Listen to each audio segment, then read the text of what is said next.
Ça va. On va passer au trio gagnant. Alors, on va passer à ce trio gagnant et surtout pour pouvoir comprendre et transformer votre vie et votre état d'esprit. Ça, c'est le Dr Sternberg qui en a beaucoup parlé. Alors, je vais prendre une fiche là pour le Dr Sternberg, un brillant médecin. Alors, je vais vous donner ces informations. C'est un psychologue et professeur en psychologie cognitive américain, né le 8 décembre 1949 dans le New Jersey. Ses recherches portent sur les différentes formes d'intelligence humaine et la psychométrie. Et il a défini le triangle de Sternberg comme le triangle de l'amour, avec 1, la passion, 2, l'intimité et 3, l'engagement. Je vais vous définir ce que c'est que la passion, l'intimité et l'engagement. C'est pas forcément ce que vous pensez. L'intimité, c'est pas seulement les relations sexuelles. L'intimité, c'est la partie chaleureuse de l'amour. C'est à quel point vous aimez votre partenaire. C'est aussi ce que l'on ressent envers les amis proches. L'intimité, c'est ça. Les amis proches, ça inclut le sentiment de confiance, de compassion, de partage, de bonne communication. Ça inclut la chaleur, la générosité, la proximité et la convivialité. Ça inclut ce sentiment de confiance, de compassion, de partage, de bonne communication, de chaleur, de générosité, de proximité, de convivialité. Ça, c'est l'intimité, c'est la partie chaleureuse de l'amour. Mais c'est aussi bien avec un partenaire que des amis, que des relations sociales. C'est la partie intimité. La partie passion, c'est la partie chaude de l'amour. Il s'agit d'à quel point vous ressentez que vous avez absolument besoin de votre partenaire. Vous êtes obsédé par votre partenaire. Vous avez constamment, votre partenaire est constamment dans vos pensées. Vous souhaitez fusionner vraiment sexuellement de toute manière possible avec votre partenaire. Vous sentez que votre partenaire est indispensable à votre bonheur. Vous voulez fusionner avec votre partenaire. Vous sentez que votre partenaire est indispensable à votre bonheur. Et la partie engagement, la troisième partie du triangle, c'est la partie cool, ça, de l'amour. L'engagement, c'est la décision, c'est une partie très cool. Il s'agit de savoir dans quelle mesure vous pensez que la relation avec votre partenaire est définitive. Il s'agit de savoir dans quelle mesure vous pensez que votre relation avec votre partenaire est définitive. Il s'agit de savoir si vous resteriez avec votre partenaire tout au long de sa vie et seriez responsable de son bien-être quoi qu'il arrive. Ça, c'est la partie engagement et c'est très cool. C'est le plus cool de l'amour. Alors souvent, on dit que l'engagement, c'est le plus difficile, mais tout compte fait, non. Parce que ça n'engage pas vraiment d'émotion. Dans une relation donnée, à un moment donné, nous allons ressentir différents degrés d'intimité, de passion et d'engagement. C'est ce qu'on va voir juste après, parce que ce triangle n'est pas forcément isocèle. Alors, vous voyez, on a des triangles qui vont être comme ça, bien équilibrés. Ça, c'est l'amour complet, passion, intimité, engagement. Mais on peut avoir des amours avec beaucoup d'engagement, beaucoup d'intimité, d'intimité et plus de passion. Mais on peut avoir peu d'intimité, de la passion et de l'engagement. Et on a tous les triangles qu'on veut. Donc, c'est-à-dire qu'on peut avoir, je vais vous les définir, ces 7 styles d'amour suivant Sternberg, qui cumulent les 3 notions. Alors, ici, s'il n'y a que la sympathie, s'il n'y a que l'intimité, une seule dimension, ça veut dire qu'il n'y a pas de triangle, il n'y a déjà que l'intimité, que cette partie-là. Le reste, il n'y a pas d'engagement, il n'y a pas de passion. Il n'y a que l'intimité. C'est l'amour-sympathie. Ça implique que l'intimité, c'est des unions entre les gens, mais sans passion, ni caractéristique d'engagement. Il n'y a que c'est un amour sympathique. 2. L'amour-engouement. Il ne concerne que la dimension passion, celle-ci. Ici, il n'y a même pas de triangle puisque l'intimité n'existe pas et l'engagement n'existe pas. L'engouement, c'est-à-dire qu'il y a une idéalisation de l'autre plus qu'une vraie connaissance. Là, il y a une idéalisation de l'autre plus qu'une vraie connaissance.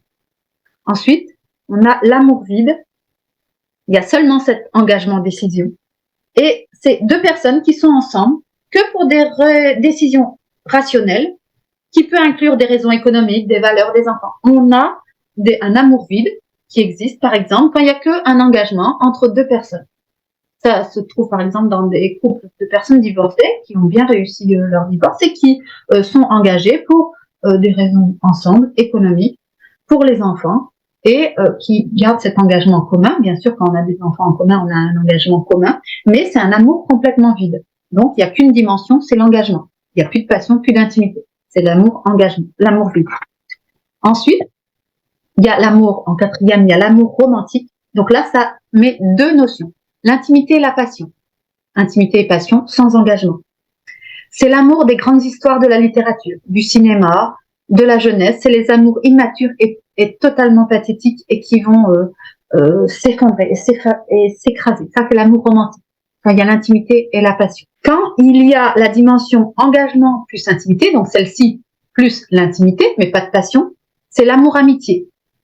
Il n'y a pas de composante passionnée et ce sont des relations dans lesquelles le couple travaille, mais la passion s'estompe progressivement. Ça disparaît progressivement. C'est l'amour-amitié. Ensuite, en sixième partie, il y a l'amour insensé.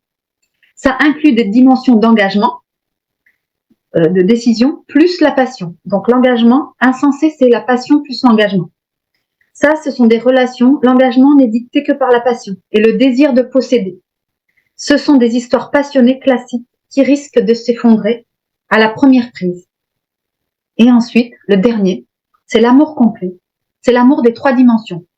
L'intimité, la passion et l'engagement. Ça, c'est l'amour complet quand il y a les trois dimensions. C'est le type d'amour. Ce type d'amour, il est difficile à avoir et à atteindre et à entretenir, mais qui n'est pas impossible de trouver. Alors, chaque histoire d'amour peut passer par plusieurs types de ces types d'amour à différents moments. Mais l'engagement et le travail constant du couple peut conduire à l'amour sur le chemin de l'amour parfait. Mais il faut vraiment un travail constant du couple, des deux personnes. Alors, je vous les ai notés là.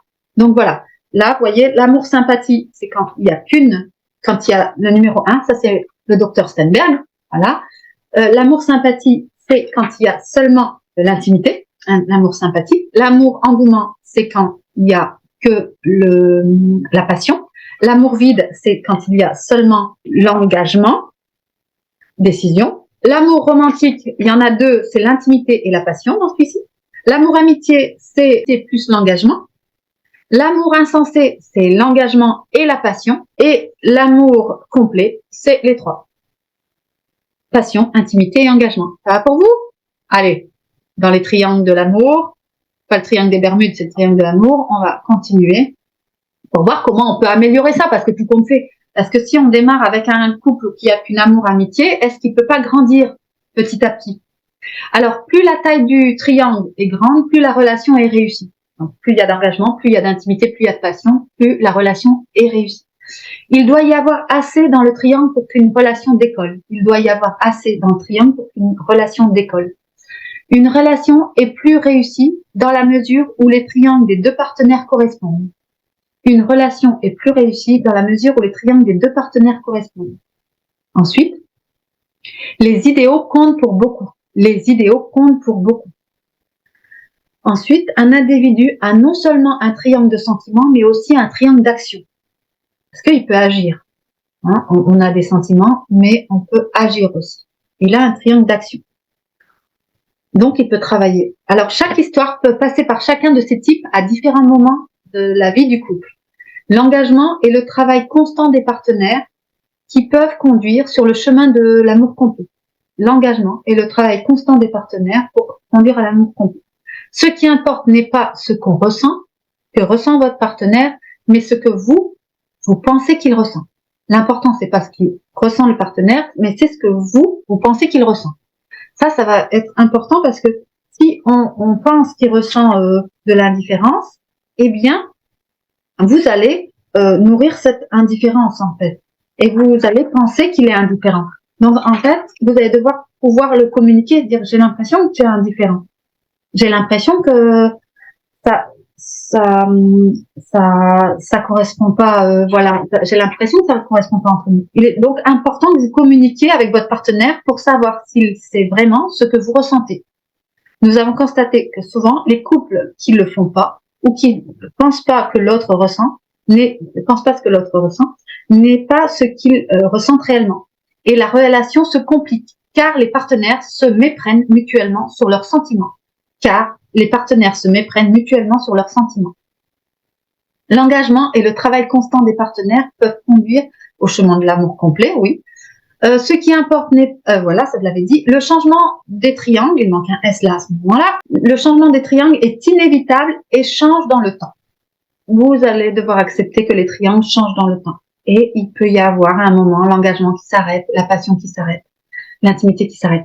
Ce que vous faites dans votre vie quotidienne va affecter votre triangle amoureux. Ce que vous faites, vous, dans votre vie quotidienne, va affecter votre triangle amoureux. Et oui, donc c'est pour ça qu'il est important de travailler à ce qu'on fait soi.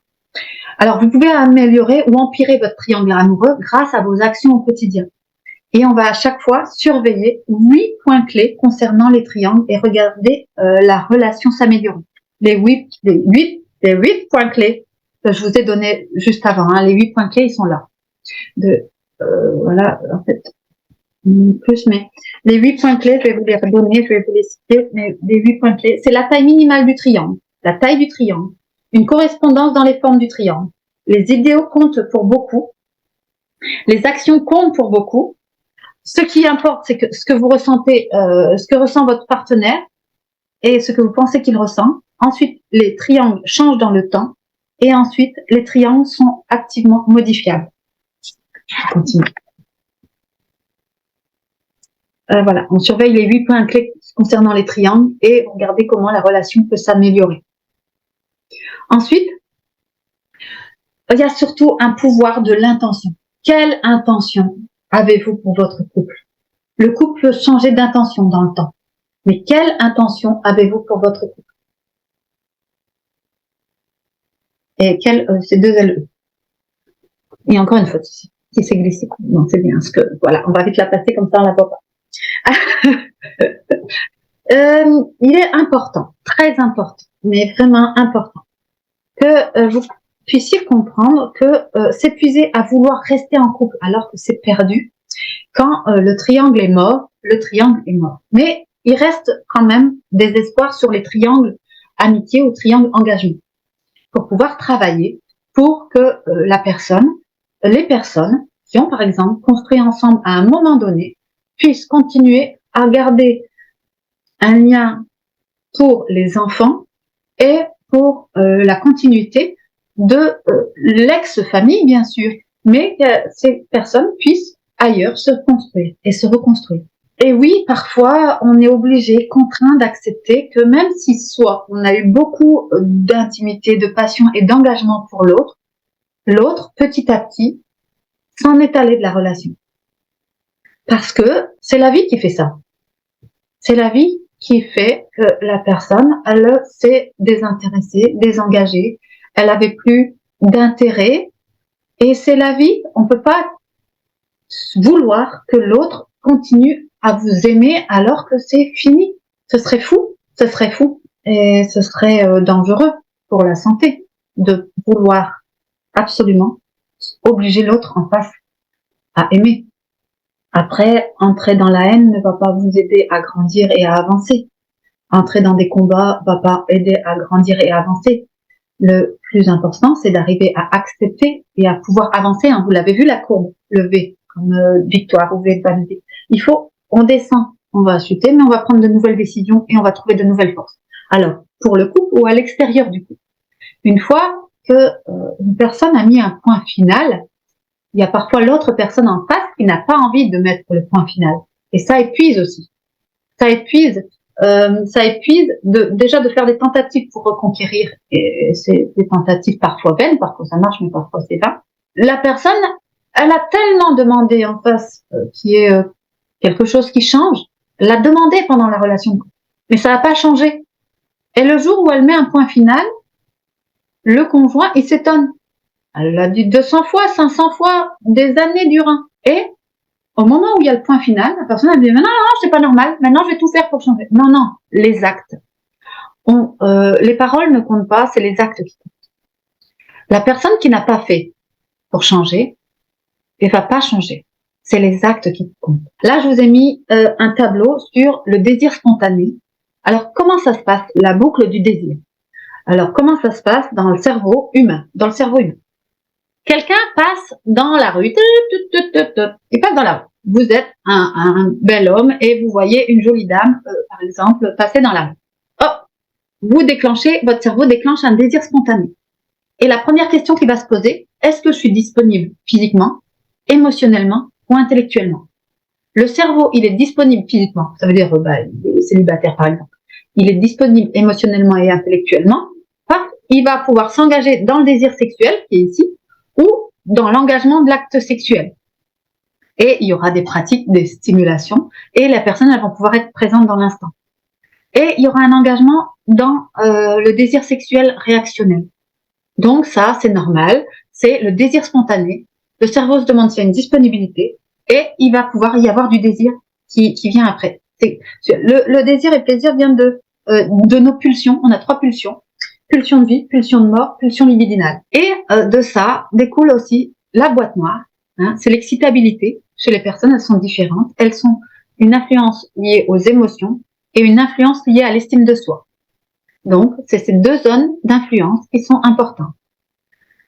Ça, c'est l'excitabilité et la notion de pouvoir aussi, lâcher prise. Et ce qui va donner la satisfaction du partenaire, la satisfaction émotionnelle et la satisfaction sexuelle et l'orgasme. Alors, je parle de ça c'est Damien Masclé qui nous le partage à l'Institut des neurosciences, des sexologues, et il nous décrit ces circuits. Et il fait beaucoup de thérapie de couple, hein, et pourquoi ça fonctionne ou pourquoi ça fonctionne pas. Voilà. Donc, si on continue, plus on est en souffrance dans sa relation, plus on a besoin de s'occuper de nous, de s'aimer soi et de se chouchouter. Pour éviter d'être exigeant avec l'autre, de vouloir un changement de l'autre. Il est important de revenir sur soi et de s'aimer soi. Ça, c'est vraiment tous les thérapeutes. Commencer par s'aimer soi et s'aimer soi. Quand on est hypnotisé par une personne, on va projeter sur elle un idéal. Et on ne peut pas s'en empêcher. On est obligé de projeter quelque chose de l'idéal pour jouer le jeu de la communion. Puis, il y aura une désillusion. On ne sait pas que c'est normal. On ne sait pas que c'est normal, mais c'est normal, cette désillusion. Il y a d'abord, on est hypnotisé par la personne qu'on rencontre, c'est notre idéal, puis on va se désillusionner. C'est normal. Savoir ça, c'est l'intégrer, et cependant, on accepte pas forcément que l'autre soit tel qu'il est. Donc, il va y avoir la notion suivante, la 3e notion, c'est arrêter de prendre tout ce que l'autre nous raconte à la lettre. Je t'aime, je t'aime, je t'aime. Non, détendez-vous. Regardez plutôt ses actes pour voir s'ils sont congruents. Si il joue la victime, ou si c'est une victime de pervers narcissique, ou si c'est un pervers narcissique, si c'est de la poudre aux yeux, si c'est de la vraie souffrance, s'ils ne font pas exprès, mais ils ne peuvent pas aimer. Les vrais pervers narcissiques ou les victimes ne peuvent pas aimer. Voilà. Et arrêtez de prendre tout à la lettre. Non, c'est les actes. Quelqu'un qui vous dit je vais arrêter d'aller voir ailleurs. Puis il retourne voir ailleurs. Et les actes font qu'il vous trompe tout le temps, il vous trahit tout le temps. Prenez les bonnes décisions, détendez-vous. Ce sont ces actes. Par exemple, quelqu'un qui vous dit pas forcément je t'aime, etc., mais qui est là, qui vous ment pas, qui est pas en train de toujours cacher des tas de choses, etc., là, c'est quelqu'un où vous pouvez avoir confiance. Et si vous, dans votre relation, vous avez mis une notion importante de confiance, mais qu'il est tout le temps en train de mentir et qu'il affirme qu'il n'a pas menti, il y a un problème. Donc ça, ce sont les actes. Comptez sur les actes, pas sur les paroles. 4e, c'est vouloir la garantie sécurité, fiable et stable, et reste en l'état jusqu'à la fin de ses jours. On veut une garantie sécurité que ce soit fiable et stable jusqu'à la fin des jours. La sagesse en amour dit que cela ne va pas être possible. Si je veux figer l'amour et que je n'adhère pas à l'idée que les choses changent, ça, c'est si je veux figer l'amour et que je n'adhère pas à l'idée que les choses changent. Ensuite, la 5e partie, c'est accepter qu'il y aura un manque. Quand je crois que l'autre va me donner le bonheur. Après, quand il y aura eu un plein de bonheur, il y aura eu un manque. C'est le monde de la dualité. Le manque et le plein. C'est une exigence et c'est comme ça. Donc, l'autre, vous devez déjà cultiver à être dans votre bonheur à vous avant de vouloir toujours que ce soit l'autre qui vous donne le bonheur. Sinon, vous allez être toujours frustré, vous êtes toujours en manque, vous êtes toujours dans une relation de manque. Ensuite, s'amuser. Arrêtez de faire des drames de tout. La vie n'est qu'un jeu. La vie n'est pas une poubelle. pas une poubelle. Ça, c'est Véronique Cohn qui nous dit. C'est on va augmenter l'amour de soi-même et faire confiance en la vie. On va pas s'agripper à une créature humaine, des contradictions, etc. Non, non, non, non. On s'agrippe pas à tout ça. Et ensuite, la 7e partie, c'est croire qu'on est digne d'être aimé pour ce que l'on est. Si on cache des bouts de nous et qu'on montre que les bonnes facettes, oui, mais on va être aimé pour tout. On est complet. Même les mauvaises facettes. On va être imparfait. Et on va arrêter de croire en ses peurs. On va rencontrer une personne qui nous correspond, montrer sa vraie image. On a des bons côtés, on a des mauvais côtés, c'est vrai, mais il faut être vrai. Je suis ce que je suis. Ça, c'est important. Assumer qui on est. On a des bons côtés, on a des mauvais côtés. On est douce et colérique. Oui, on est, voilà, oui, on est. Et l'accepter. Ça, c'est peut-être quelque chose qui est souvent à travailler. Être digne d'être aimé pour ce que l'on est. Alors, je vous remonte la courbe ici qui est importante. Vous voyez, on a cheminé, on a parlé des éléments de colère, de peur, mais on a surtout parlé de décision et d'expérimentation, de nouvelles forces pour sortir. Comment? Quand on est ici, parce que, voilà, être là, dans la colère contre un conjoint, contre la relation qui a été échouée, qu'il est parti, ça vous fera pas avancer puisque vous êtes toujours là. L'important, c'est d'aller là, de sortir du marasme et d'avancer. L'important ici, c'est de prendre des décisions, expérimenter, avoir du sens et trouver des nouvelles forces. Que voulez-vous faire? Que voulez-vous mettre en place pour votre vie? Peut-être qu'aujourd'hui, vous êtes, par exemple, vous êtes seul. Vous êtes seul, mais vous avez envie de rencontrer quelqu'un pour avoir un couple heureux et harmonieux.